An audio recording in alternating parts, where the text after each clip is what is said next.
एक ही स्ट्रक्चर से, यानी कि एक ही रूल पर दोनों सेंटेंस को बनाएंगे।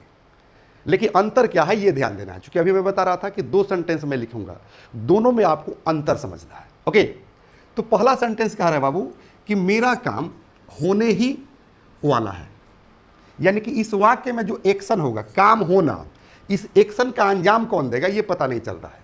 और सेकेंड सेंटेंस में कह रहा है कि मैं काम करने ही वाला हूं, यानी कि इस वाक्य में जो एक्शन होगा, काम का करना, वो मैं खुद अंजाम दूंगा।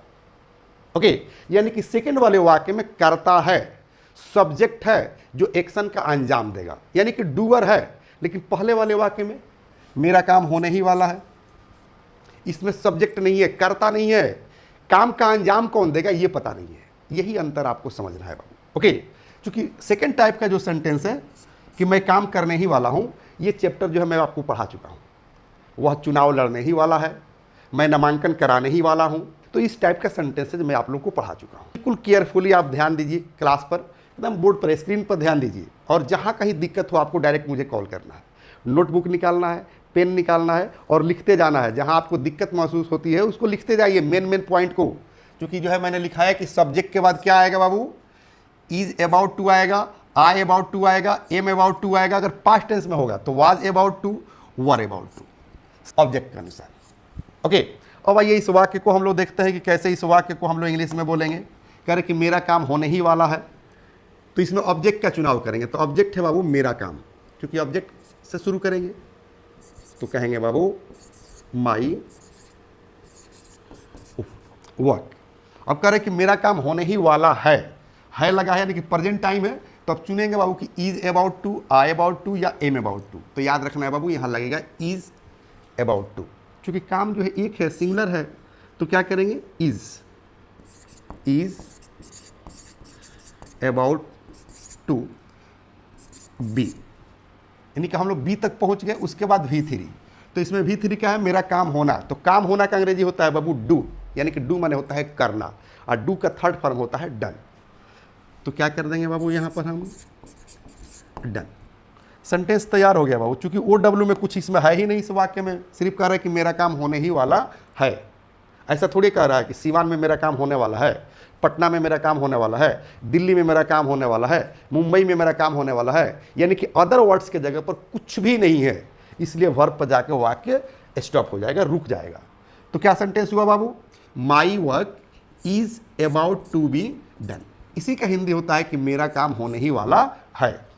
अब कहना हो कि मेरा नामांकन होने ही वाला है, आप हिंदी लिखिए बाबू। ओके, क्योंकि मैं हिंदी लिखने वाला नहीं हूं। अगर हिंदी लिखूंगा ना बाबू तो आप हिंदी का बीमार बन जाइएगा, एकदम हिंदी लिखना शुरू कर दीजिएगा। लर्निंग में है तो चलेगा, फ्रेशर है तो चलेगा, लेकिन एडवांस लर्नर है, आप चाहते हैं कि दूरी तय करें, मतलब बेस्ट इंग्लिश स्पीकर बने, तो आप डायरेक्ट इंग्लिश को समझने का प्रयास कीजिए। क्योंकि इंग्लिश का लिटरेचर और हिंदी का लिटरेचर अलग होता है। पूरी दुनिया में लगभग 200 देश है, और 200 देशों में लगभग 6000 भाषाएं बोली जाती है, यानी कि 6000 languages are spoken in all over the world. लेकिन अंग्रेजी पूरी दुनिया में बोली जाती है। तो क्या हर भाषा, जहाँ जहाँ अलग अलग भाषा है, वहाँ पर इंग्लिश सीखने के लिए क्या किया जाता है, क्या उस भाषा से ऐसे सीखा जाता है? फॉर एग्जाम्पल, ज़्यादा बेहतर समझ में आएगा, जो भोजपुरी बोलने वाले हैं, जिस दिन वो हिंदी बोलना शुरू किए तो क्या भोजपुरी के बारे में सोचते हैं फिर हिंदी बोलते हैं? ऐसा नहीं होता है, वो डायरेक्ट हिंदी सोचते हैं, हिंदी बोलते हैं। सिमिलरली अगर आप इंग्लिश बोलना चाहते हैं तो डायरेक्ट इंग्लिश में सोचिए, मतलब think English, speak English. Okay, तो यहां क्या कह रहा है बाबू कि मेरा नामांकन होने ही वाला है, यानी कि एकदम अब तब लगा है कि बस अभी हो जाएगा। तो मेरा नामांकन होने ही वाला है, तो क्या कहेंगे बाबू, माई एडमिशन, यहां भी इज लगेगा बाबू, is about to be. Admission लेना का लीजिए होता है बाबू टेक एडमिशन। तो टेक इसमें वर्ब है, एडमिशन जो है क्या है, नाउन है। तो सेंटेंस क्या हो गया कि my admission is about to be, और टेक का थर्ड फॉर्म हो जाएगा बाबू टेकन। और कहां पर, किसी कोचिंग का नाम रख दीजिए जहां एडमिशन होने की बात चल रही है। कोचिंग है, स्कूल है, कॉलेज है, यूनिवर्सिटी है, कहाँ है आप जानते हैं ना कि मेडिकल में मेरा एडमिशन होने ही वाला है, इंजीनियरिंग में मेरा एडमिशन होने ही वाला है, LLB के लिए मेरा एडमिशन होने ही वाला है। तो कहाँ होने वाला है, ये आप जानते हैं OW में आपको लिखना पड़ेगा। ओके, मैंने मेन सेंटेंस बना दिया कि my admission is about to be taken, मेरा एडमिशन होने ही वाला है। और LLB के लिए तो फॉर LLB, इंजीनियरिंग के लिए तो फॉर इंजीनियरिंग, मेडिकल के लिए तो फॉर मेडिकल। ओके, यानी कि यहाँ जोड़ देंगे। किसी स्कूल की बात आ जाए तो लिख देंगे बाबू कि इन BBC पब्लिक स्कूल, यानी कि BBC पब्लिक स्कूल में मेरा नामांकन होने ही वाला है। OW में जो मैंने वर्ड दे दिया बाबू इन BBC पब्लिक स्कूल, इसको आप हटाते जाइएगा। ओके, अब कहना होगा बाबू कि उसकी गिरफ्तारी होने ही वाली है, तो क्या कहेंगे, कैसे बोलोगे बाबू, उसकी गिरफ्तारी होने ही वाली है। हिंदी लिखते जाइए बाबू खुद से, उसकी गिरफ्तारी होने ही वाली है तो क्या कहेंगे, पुरुष को कहेंगे तो ही, स्त्री को कहेंगे तो she, is about to be arrested.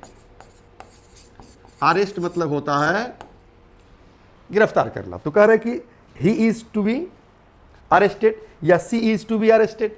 पुरुष को कह रहे हैं तो ही कहिए, स्त्री को कह रहे हैं तो सी कहिए। ओके, ये सारा सेंटेंस बाबू हम लोग इज पर देख रहे हैं। किस पर देख रहे हैं, इज पर। पहला सेंटेंस भी इज, सेकंड सेंटेंस भी इज और थर्ड सेंटेंस भी इज।